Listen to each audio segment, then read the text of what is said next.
अस्सलाम वालेकुम, मैं हूं आबिद अंदलीब। नाजरीन, भानुमति का कुंबा अपने हनीमून पीरियड के अंदर ही टूट फूट का शिकार है। बहुत सख्त लड़ाई अंदर खाने चल रही है और एक दूसरे को लित्तर पड़ रहे हैं। मौलाना की वीडियो का जिक्र भी आपके सामने रखेंगे, लेकिन और भी बहुत सारी बातें। भिखारियों ने आते साथ ही कश्मीर बेच दिया और अदालत ने नवाज शरीफ को डिप्लोमेटिक पासपोर्ट जारी करने के खिलाफ जो शहरी गया था उसके ऊपर दरखास्त भी मुस्तरद की और जुर्माना लगाकर वापस कर दी।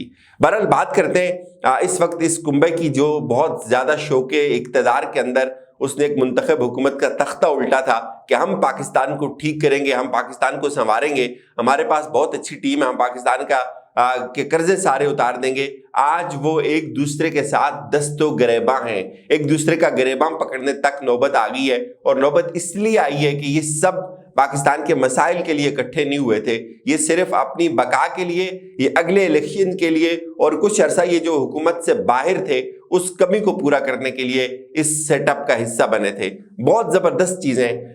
कराची का जो मसला था, जहां तक MQM के मसाइल थे, वो पीपल्स पार्टी के साथ थे।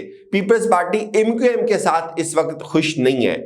फिर नून लीग के और पीपल्स पार्टी के जो मामला थे, उनकी गारंटर जो थे वो यहां से भाग के चले गए दुबई। वो आपस में उनके मामला ठीक नहीं है। और इन सब के ऊपर जो था वो था मौलाना फजलुर रहमान, जो इन सब का निकाह खान था, जिसने इनको जबरन इकट्ठा किया हुआ था। वो इन सब से पहले उसने अलल ऐलान ये कह दिया कि भाई हम तो इलेक्शन की बात कर रहे हैं, कौम को इलेक्शन से दूर नहीं रखा जा सकता। बेसिकली वो जो एक वीडियो मौलाना फजलुर रहमान ने अपनी लीक करवाई है, वो पैगाम किसके लिए है और मौलाना आखिर ये चाहते क्या है। इस वक्त जो कुछ भी हो रहा है वो सिर्फ और सिर्फ अच्छी वजारतों के लिए हो रहा है, वो अच्छे ओहदों के लिए हो रहा है, वो एक दूसरे को ब्लैकमेल किया जा रहा है। और एक बात मैं आपको बता दूं, ये जितनी भी हुकूमत है ना, ये सिर्फ एक धक्के की मार है।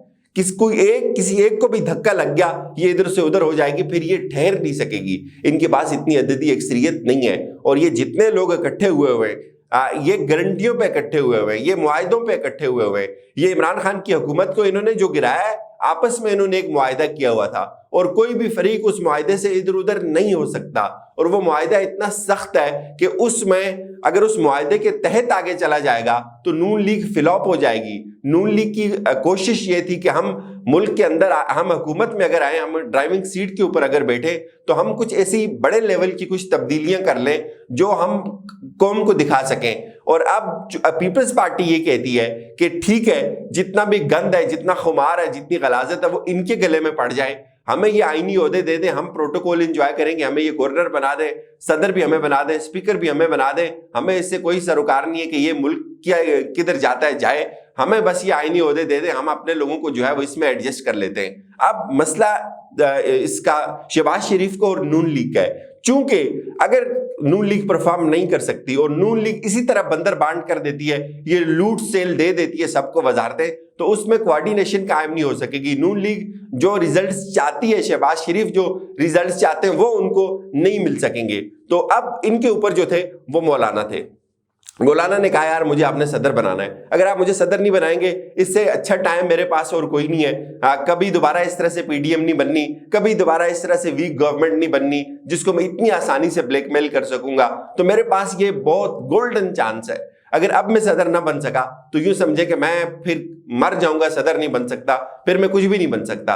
तो मौलाना ने ना जिद लगा ली। अब मौलाना जिद्दी बच्चे हो गए और आस्ते आस्ते वो उन्होंने इनको ब्लैकमेल करना शुरू कर दिया है। पहला उन्होंने टीजर जारी किया और ये भी मैं आपको बताऊं, इसमें कोई शक नहीं है कि ये जो गैर फितरी इत्तेहाद था, इसको मौलाना ने जबरन इकट्ठा किया। इनकी कोई चीज एक दूसरे के साथ नहीं मिलती थी।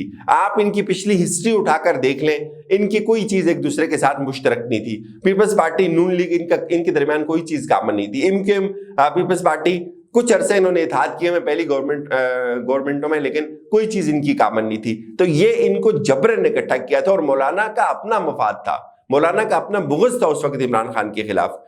इस सब के पीछे जो सबसे ज्यादा मेहनत शामिल है वो मौलाना की शामिल है। और वो ठीक कहता है यार मुझे नंबर गेम की धमकी ना दो, सबसे ज्यादा सीनियर मैं हूं और सबसे ज्यादा मेरी एफर्ट है PDM को बनाने में। तो वो अब उसने एक नई जो है वो वीडियो जारी की है। ये एक पैगाम है बेसिकली शहबाज शरीफ के लिए भी और आसिफ जरदारी के लिए भी कि भाई अगर मैं مجھے میری مرضی کا عہدہ نہ دیا گیا, اگر مجھے نہ نوازا گیا تو اس کا مطلب ہے کہ یہ پارٹی نہیں چلے گی, اس کا مطلب ہے کہ آپ لوگ نہیں ٹھہر سکتے. چونکہ یہ حکومت میری ایفرٹس پہ بنی ہے, تو اگر میں ہی اس میں جو ہے وہ نظر انداز ہو جاتا ہوں, میں تو ان سب کا باپ تھا, میں نے ان کو اکٹھا کیا تھا, میں نے ان کا نکاح پڑھوایا تھا, میں نے ان کو جبرن ایک دوسرے کے ساتھ مجبور کر کے بٹھایا تھا, تو اگر آپ مجھے اگنور کریں گے تو اس کا مطلب آپ کسی کے نہیں ہیں. تو جتنے گارنٹرز تھے وہ خود آپس میں ایک دوسرے سے لڑ رہے ہیں. اب آپ سوچیں, دیکھیں ایم کیو ایم کو کے جو مسائل تھے ان کی گارنٹی بیچ میں مولانا نے دی ہوئی تھی. اسی طرح نون لیگ کی پنجاب میں مولانا بہت ساری چیزوں کے اندر گارنٹر تھے. جب گارنٹر ہی آپس میں لڑیں گے تو پھر نیچے والی پارٹیوں کا تو خدا حافظ ہے. تو اس لیے میں یہ بات کہتا ہوں کہ یہ ایک دھکے کی مار ہے, ان میں سے باپ ادھر سے ادھر ہو جائے, اس میں کوئی دوسری ادھر سے ادھر ہو جائے, دو رکن ادھر سے ادھر ہو جائیں, یہ واپس گر جائیں گے. اور یہ شہباز شریف کا سب سے مشکل ٹائم ہے اس وقت کہ وہ ان لوگوں کو اکٹھا کرے, ان لوگوں کو ان کی مرضی کے عہدے دے, یا کوئی اس طرح سے اپنے نام کا کوئی بہت بڑا کتبہ لگانے میں کامیاب ہو جائے کہ میں عمران خان کو جو ہے وہ اس کی پاپولرٹی کو جو ہے وہ تھوڑا پیچھے کر دوں گا. تو میرا یہ خیال ہے کہ یہ جو ویڈیو انہوں نے لیک کی ہے یہ اسپیسیفک اس کا ایک ایجنڈا ہے, اس کے تحت لیک کی گئی ہے کہ آپ الیکشن کروائیں. اور اس ویڈیو میں بلیو یو می مولانا فضل الرحمان صاحب کی جو چہرے کے تاثرات ہیں نا وہ اتنے پریشان کن ہیں, وہ مجھے اس 2019 کے دور میں لے جاتے ہیں. 2019 میں مولانا کا چہرہ اتنا پریشان ہوتا تھا, بیچ میں پھر کچھ عرصہ رونق آ گئی تھی ان کے چہرے پہ جب یہ سب ہو رہا تھا, عدم اعتماد کی تحریک بن رہی تھی, عمران خان جا رہے تھے, تب وہ بیچ بیچ میں مسکرا لیتے تھے. لیکن اس ویڈیو میں وہ 2019 کا جب وہ اسلام آباد کا مارچ لے کے آئے تھے نا, جتنی پریشانی کی اور جتنی فرسٹریشن کی باتیں تھی, وہ ساری کی ساری پریشانی ان کے چہرے کے اوپر جھلک رہی ہے, وہ دکھ رہی ہے سامنے کہ یار وہ سمجھتے ان کے ساتھ بہت بڑا انہوں نے ہاتھ کر دیا ہے. بات کرتے ہیں جی اس کی, شہباز شریف نے خط لکھا ہے, شہباز شریف نے مودی کو خط لکھا اور اس کے اوپر شہباز شریف جو ہے وہ کشمیر کو جو ہے وہ بھول گئے بالکل. ایسے لگتا ہے کشمیر کا انہوں نے سودا کر دیا. عبد الباسط صاحب کا میں آپ کو ٹویٹ بتاتا ہوں اس خط کے اوپر. وہ کہتے ہیں کہ it's a weak response, Kashmir is a dispute not an issue. P M Modi in his message mentioned terrorism. What about India's state terrorism in IOK, Indian illegally occupied Kashmir? And what about the Commander Kulbhushan Yadav? There is no reason for Pakistan to be apologetic. Shehbaz Sharif بہت آگے کی کھیلنے کی کوشش کرتے ہیں. ان کو کشمیر کے اندر کشمیریوں کے اوپر ہوا ہوا جبر نظر نہیں آتا. ظاہر ہے انہوں نے اپنے بزنس تعلقات بنانے ہوں گے, انہوں نے سجن جنرل کو ملنا ہوگا, تو وہ آتے ساتھ ہی کشمیر کا سودا کر دیا.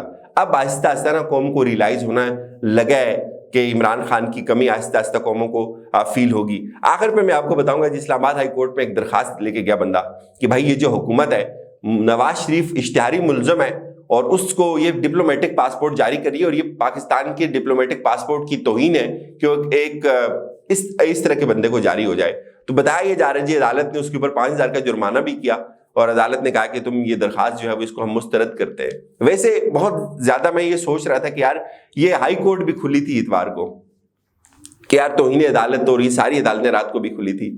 ایک بات مجھے بڑی یاد آئی, انصار باسی صاحب نے کچھ عرصہ پہلے ایک سٹوری کی تھی. ہمارا مسئلہ یہ کہ ہم بہت جلدی چیزیں نا بھول جاتے ہیں. انصار باسی صاحب نے نا رانا شمیم کے حوالے سے کہا تھا کہ اس کے اوپر بڑے الزام لگے تھے. اگر آپ تھوڑا سا ریوائنڈ کریں تو آپ کو یاد آ جائے گا, رانا شمیم ایک بڑا مشہور کریکٹر تھا, جی بی کے ایک جج تھا, اس نے ثاقب نثار کے اوپر الزام لگائے تھے. اور اس وقت جو عدالت کی خبریں آپ اٹھا کے پڑھیں, اس وقت کیا ہوا تھا کہ یہ بہت بڑا طوفان آ گیا ہے, عدالت کی توہین ہو گئی ہوئی ہے, ججز کی توہین ہو گئی ہوئی ہے. انہی عدالتوں نے بڑی بڑی ہیڈ لائنز لگی تھی, ٹاک شوز ہوئے تھے اس کے اوپر, ایسے لگتا تھا کہ آسمان گرنے لگا ہے. اگر کسی کو پتا ہو کہ یار اس کا کیا ہوا ہے مجھے بھی بتا دے. اجازت دیجیے, اپنا خیال رکھیے گا, خدا حافظ.